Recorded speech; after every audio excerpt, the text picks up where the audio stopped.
Assalamualaikum warahmatullahi wabarakatuh. Waalaikumsalam Waalaikumsalam warahmatullahi warahmatullahi wabarakatuh. warahmatullahi wabarakatuh. Innal hamdanillah nahmaduhu wa nasta'inu wa nastaghfiruh wa na'udzu billahi min shururi anfusina wa min sayyiati a'malina may yahdihillahu fala mudhillalah wa may yudlilhu fala hadiyalah. Asyhadu an la ilaha illallah wa asyhadu anna Muhammadan abduhu wa rasuluh la nabiyya ba'da. Amma ba'd. Ibu Bapak seluruh partisipan Golden Habit Forum, Alhamdulillah pada pagi hari ini, insya Allah Ustadz kita, guru kita, Ustadz Agus Sukace akan menyampaikan topik Golden Habit Forum yang masih berkaitan dengan makan dan minum, di mana ini menjadi topik kelanjutan, yaitu menjaga sistem pencernaan. Baik Ibu Bapak sekalian, sebelum kita mulai, mari kita buka ini dengan melafazkan basmalah bersama-sama.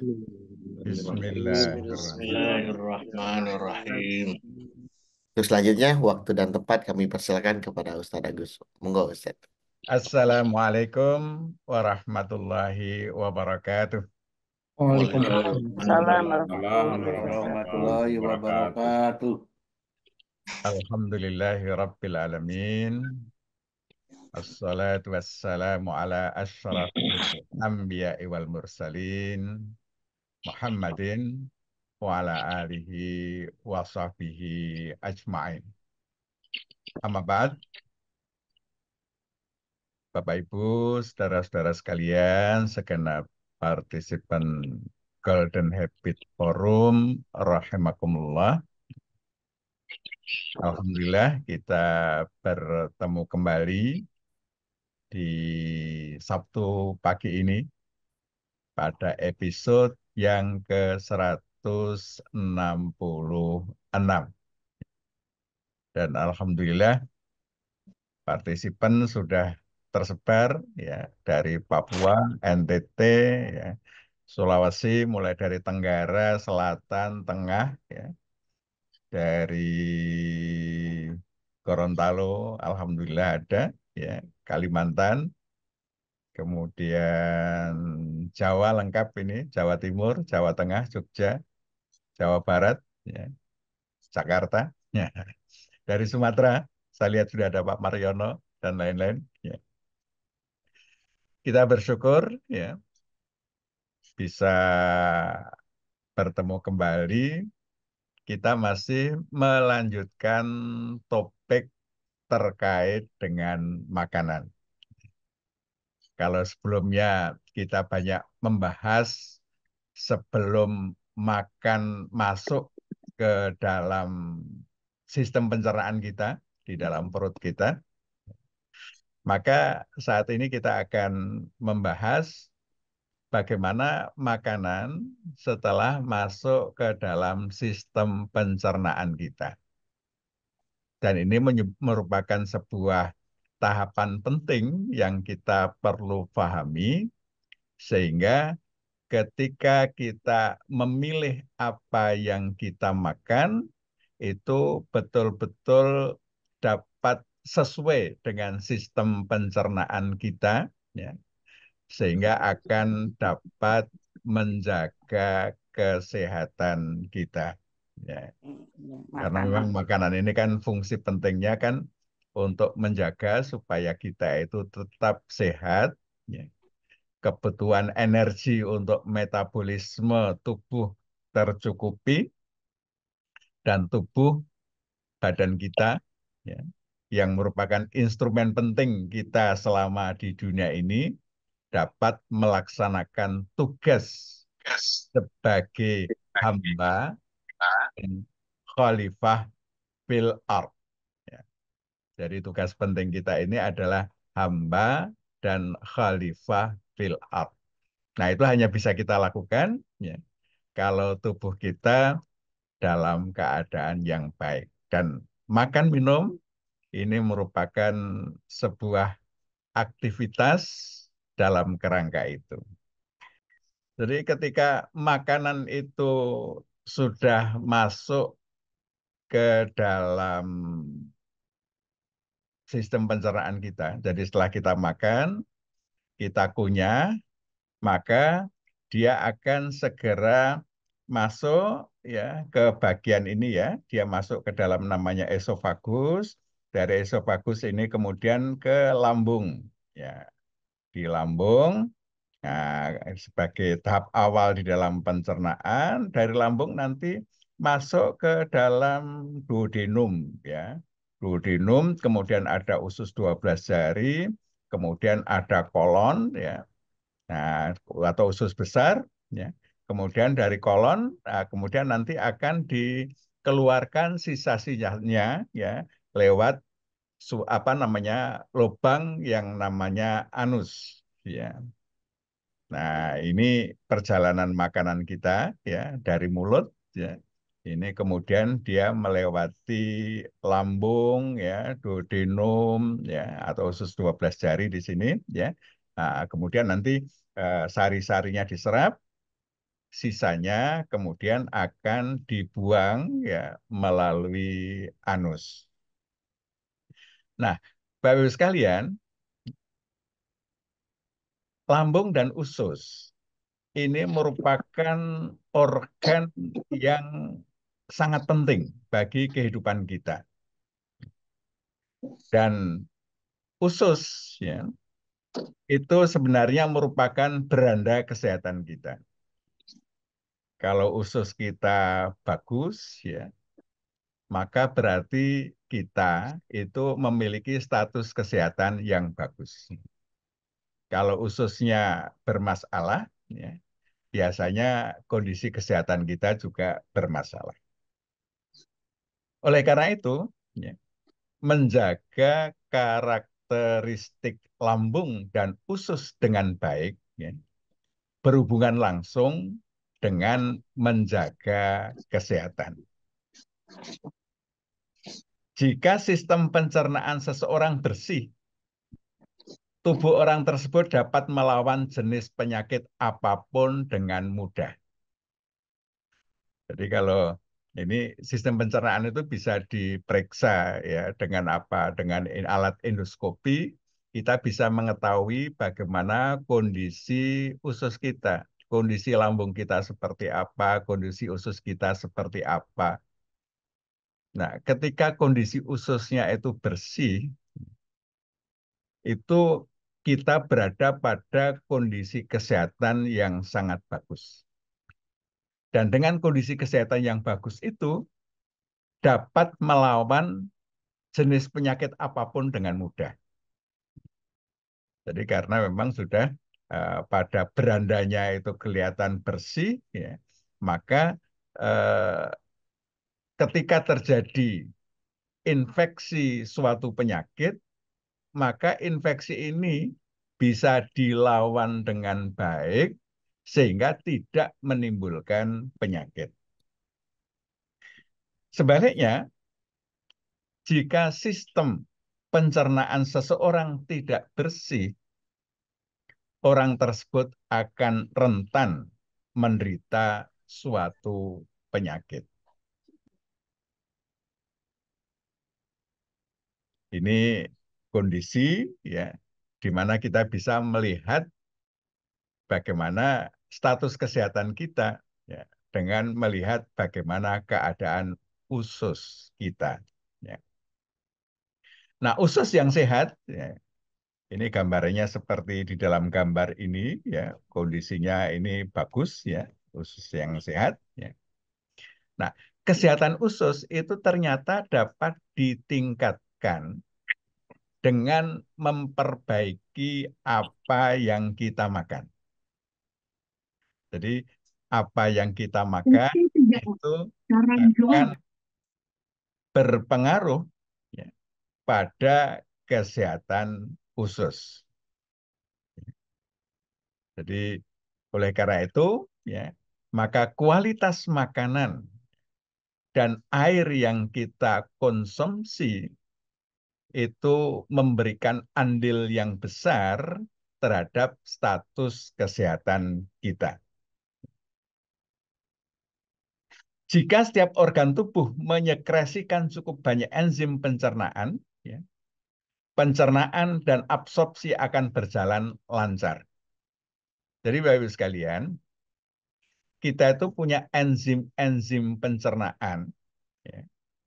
Mulai dari mulut, lambung, ya, kemudian nanti sampai ke usus, ya. Itu sebenarnya banyak sekali enzim-enzim yang membantu proses pencernaan kita, sehingga pencernaan itu akan berjalan dengan baik. Pak, itu enzim. Enzim adalah katalis protein yang dibentuk di dalam sel makhluk hidup, berfungsi sebagai kunci hidup sehat. Enzim ikut ambil bagian dalam seluruh aktivitas yang diperlukan untuk mempertahankan kehidupan, seperti untuk sintesis dan penguraian, ya, transportasi, ekskresi atau pengeluaran, ya, detoksifikasi, dan penyediaan energi. Nah, pada makhluk hidup itu memproduksi enzim dengan menggunakan enzim-enzim yang terdapat dalam makanan yang dikonsumsi. Jadi makanan yang kita konsumsi itu, ya, sebenarnya juga menyediakan enzim-enzim yang dia akan ikut membantu berfungsinya enzim-enzim yang sudah ada di dalam tubuh kita. Ada lebih dari 5.000 enzim vital, ya, diciptakan dalam sel-sel tubuh manusia. Ini tentang enzim ini ada buku yang menarik, ya, yang ditulis oleh Profesor Hirumi Shinya, The Miracle of Enzyme. Ya. Ini silahkan Bapak sekalian, ini buku ini merupakan buku yang cukup bestseller, ya, banyak di toko buku ada. Ini kajian yang menarik Profesor Hirumi Shinya, ya, yang bisa kita, ya, kajiannya populer, ya, ilmiah populer, sehingga mudah untuk orang yang tidak mengerti kedokteran itu bisa paham. Karena memang buku ini ditulis untuk kalangan awam, ya. Jadi bukan untuk mahasiswa kedokteran saja atau untuk para dokter, tetapi ditulis untuk awam, sehingga orang yang awam tentang istilah-istilah kedokteran, insya Allah dengan membaca buku ini bisa ikut paham. Ya, saya sarankan Bapak Ibu sekalian untuk membacanya. Nah, setiap jenis enzim memiliki karakteristik khusus dan fungsi yang unik. Ya. Dan di dalam tubuh kita itu ada suatu enzim pangkal. Enzim pangkal ini adalah suatu jenis prototip yang belum terspesialisasi. Selama belum diubah menjadi suatu enzim spesifik untuk kebutuhan tertentu, enzim ini memiliki potensi berubah menjadi jenis enzim apapun. Sehingga dia akan menyesuaikan kepentingan untuk proses apa enzim-enzim pangkal ini bisa berfungsi sesuai kebutuhan kita. Dan enzim pangkal ini ketika kita lahir itu masih maksimal. Seiring dengan bertambahnya usia, maka enzim pangkal ini akan berkurang, berkurang, dan berkurang. Ya, sampai lama-lama habis. Ya, ini enzim pangkal. Apa saja yang bisa menguras enzim? Bukan menjaga enzim tetap tersedia dengan baik, ya. Ternyata jenis-jenis makanan dan minuman tertentu itu akan cepat menguras enzim yang kita miliki di dalam tubuh kita. Ya. Antara lain, kalau minuman beralkohol itu cepat menguras. Tembakau itu juga menguras enzim. terlalu banyak makan. Dari makan kok sampai kenyang, ya, itu memerlukan enzim yang lebih banyak untuk proses pencernaannya. Sehingga orang yang banyak makan, itu enzim-enzimnya itu akan cepat terkuras, sehingga cepat habis. Kemudian konsumsi makanan yang mengandung bahan tambahan. Bahan tambahan itu ada pengawetnya, ada perasanya, vetsin, ya, mungkin pewarna. Ya. Ini zat-zat tambahan yang sebenarnya kita tidak memerlukan. Dan banyak penelitian itu menyebutkan pelezat makanan itu zat yang bersifat karsinogenik. Karsinogenik itu memicu munculnya sel-sel kanker sehingga banyak orang yang kemudian menderita kanker. Ya. Maka perasa pelezat masakan itu sebenarnya hanya memanjakan lidah. Tapi membuat setelah dari lidah, dari mulut, dia masuk ke sistem pencernaan, itu membuat sistem pencernaan kita menderita. Sehingga kalau mau bikin pelezat, ya bagus pelezat-pelezat yang alami, bumbu-bumbu yang alami itu jauh lebih baik daripada menggunakan formula-formula micin, ya, ya pelezat-pelezat makanan yang itu banyak kita tidak bisa menghindari. Karena hampir semua rumah makan itu menggunakan micin. Kalau kita kondangan, masakan-masakannya juga menggunakan micin. Nah, kita di rumah ini kita usahakan lah. Tidak banyak tambahan, ya, makanan yang kita makan, ya, dengan bahan-bahan tambahan tersebut. Kemudian apalagi? Penggunaan obat-obatan. Obat-obatan itu ternyata apa? Banyak menguras enzim kita. Maka Profesor Herumi Singya ini beliau ini seorang dokter ahli bedah gastroenterologi, ya bedah perut. Ya. Itu beliau menggunakan obat-obat itu sebagai pilihan terakhir. Kalau masih bisa tanpa obat, ya, maka terapi itu digunakan tanpa obat. Beliau ini mempunyai metode terapi antara lain terapi puasa sinya. Puasa sinya itu ya hanya disuruh puasa pasiennya. Ternyata dengan puasa itu banyak masalah-masalah kesehatan yang kemudian bisa teratasi. Apalagi makanan basi. Ya. Makanan basi ini memproduksi racun dalam usus. Ya. Maka makanan itu yang paling bagus ya setelah dimasak segera kemudian dikonsumsi. Syukur-syukur ya, kalau ibu-ibu membiasakan masak itu secukupnya untuk dimakan sekali makan. Ya. Nah, kan banyak yang kemudian ya karena nggak habis disimpan di kulkas, nanti kemudian dipanasi lagi. Nah, itu kualitasnya sudah berkurang. Ya. Pengaruhnya bagi kesehatan juga negatif. Kemudian sinar ultraviolet dan gelombang elektromagnetik ini menghasilkan radikal bebas yang juga menguras enzim. Apalagi stres emosi. Ternyata stres emosi itu juga akan membuat enzim-enzim yang kita miliki itu jauh berkurang. Nah, Bapak Ibu sekalian,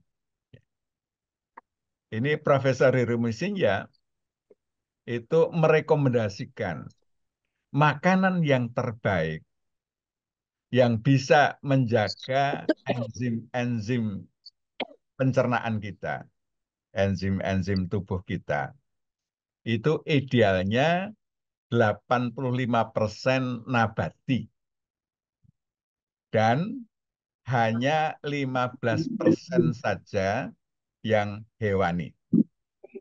Jadi harus lebih banyak yang nabati, berasal dari tumbuh-tumbuhan. Yang hewani ya maksimal 15%. Nah, makanan nabati yang terbaik itu adalah tumbuh di tanah subur kaya mineral. Ya, jadi memang di lahan yang subur. Ya, tanpa menggunakan zat kimia pertanian. Nah, zat kimia pertanian ini banyak menjadi menyebabkan masalah-masalah kesehatan kita.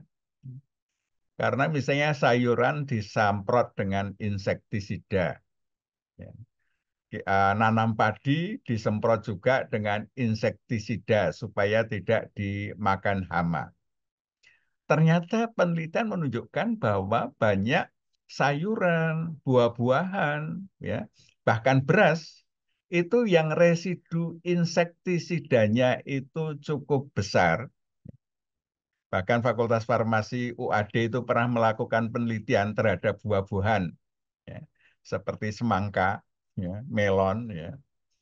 Itu ternyata eh, menanam semangka dan melon itu kan sekarang ini banyak menggunakan semprotan insektisida. Nah, itu ternyata residu insektisidanya tinggi sekali. Hmm. Ini penelitian yang dilakukan farmasi apa AD, ya. Sehingga kita kalau membiasakan makan makanan yang tidak organik itu potensi, ya, ada insektisida masuk ke dalam tubuh kita sehingga itu juga bagian yang menguras enzim. Maka kita kalau memilih itu pilih makanan yang organik. Biasanya ibu-ibu kalau beli sayur-sayuran itu milih yang apa yang utuh, ya, tidak ada bekas makan apa dimakan ulat, ya. Nah, padahal yang ada bekas dimakan ulat itu organik, ya. Kalau yang utuh, ulat aja kalau makan nggak berani karena apa? Dia akan teler dan mungkin dia akan mati kalau makan itu. Nah, itu ini yang tidak menggunakan zat kimia pertanian. Tapi memang sekarang makanan yang organik itu harganya jauh lebih mahal, ya. Bisa sampai 2 kali lipat daripada yang anorganik. Dan yang ketiga adalah dimakan segera setelah dipanen. Jadi tidak melalui proses yang panjang, tapi dipanen, segera dimakan. Semakin simpel proses untuk memasaknya, makanan itu masih mengandung enzim yang tinggi. Nah, sebaliknya makanan-makanan yang prosesnya panjang, apalagi junk food, ya, itu sudah enzimnya habis, ya, enzimnya tidak ada lagi, dia masih akan menguras enzim-enzim yang ada di dalam sistem pencernaan kita. Nah, Bapak Ibu sekalian, ini pengaruh makanan ini luar biasa. Banyak makan daging akan merusak usus. Karena apa? Karena tanpa serat, lemak dan kolesterolnya tinggi. Jadi orang yang tidak makan sayur, tidak makan makanan yang berserat, itu ususnya akan gampang rusak. Ya. Nah, daging itu menyebabkan dinding usus sedikit demi sedikit menjadi semakin tebal dan kaku. Ya. Ya. Tidak adanya serat, ya, menyebabkan kotoran dalam usus besar sangat sedikit, sehingga usus harus bekerja keras untuk mengeluarkannya. Otot dinding usus menjadi tebal, besar, kaku, dan lebih pendek. Ya. Jadi ini gambaran, ya, ya, ususnya tidak sehat. Ya, di sini Di sini. ada polip, ada macam-macam. Ini karena apa? Karena eh, akibat makanan yang terlalu banyak dagingnya, tidak ada seratnya, ya, itu nanti banyak apa namanya eh, kotoran-kotoran yang ada dalam usus itu tidak bisa dikeluarkan dengan sempurna. Dia akan menempel di dalam usus, ya. Karena apa? Karena tadi susah mengeluarkan, ya, mengeluarkan apa namanya sisa makanan yang sedikit. Beda kalau banyak. Ya, kalau banyak itu mengeluarkannya, gerak peristaltik ususnya itu akan menjadi lebih baik. Pada saat lemak dalam jumlah besar diserap bersama protein hewani, ya, lapisan lemak di sekitar usus besar juga menebal sehingga menambah tekanan pada dinding usus yang menyebabkan divertikulitis. Ya. Divertikulitis ini ya seperti ini di dalam gambar ini, ususnya menonjol ke dalam, ya. Ya, ada lubang, ya, ada lubang, ya. Dari ususnya menonjol ke dalam, sehingga dengan tonjolan usus ke dalam itu ada lubang, ya, lubang di dalam usus kita, ada lekuan di dalam usus kita, itu akan membuat tinja sisa makanan terperangkap di dalam lekukan tadi. Sehingga dalam usus besar, kalau itu berlangsung dalam waktu yang panjang, akan menghasilkan racun. Harusnya dia dikeluarkan. Tapi karena ada lekuan, lekuk ke dalam, maka sisa makanan tadi akan terperangkap di dalam Siapa yang lekukan jemput tadi. Ya. Dan kalau itu terjadi dalam waktu lama, lekukan tadi akan menghasilkan racun-racun. Nah, racun-racun ini bisa mengalami mutasi genetik pada sel-sel pada area tersebut.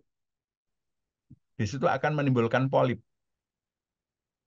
Polip yang dibiarkan dalam waktu panjang akan berkembang menjadi kanker. Jadi Bapak Ibu sekalian, ini pentingnya, ya, pentingnya makan makanan yang banyak mengandung serat. Ya. Yang banyak mengandung serat itu apa? Sayur-sayuran, buah-buahan, itu kandungan seratnya tinggi. Berbeda kalau kita makan daging.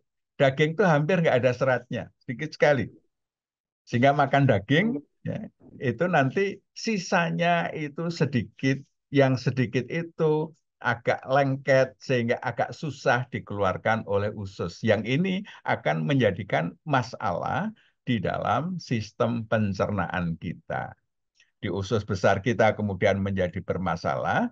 Nah, kalau usus besar kita sudah banyak divertikulitisnya, banyak polipnya, itu menunjukkan kondisi kesehatan tubuh kita sebenarnya dalam keadaan tidak baik-baik saja. Ya. Kondisi kesehatan kita bermasalah, mungkin gejala klinisnya belum muncul, gejala sakitnya mungkin belum muncul, tetapi sebenarnya kondisi tubuh kita sudah tidak dalam keadaan baik-baik saja. Ini bisa dilihat bagaimana keadaan usus kita. Bapak Ibu sekalian,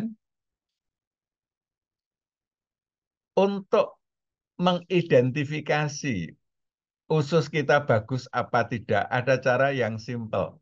Ya. Kita lihat buangannya. Jadi kalau berhajat, buang air besar, coba dilihat bagaimana yang kita buang.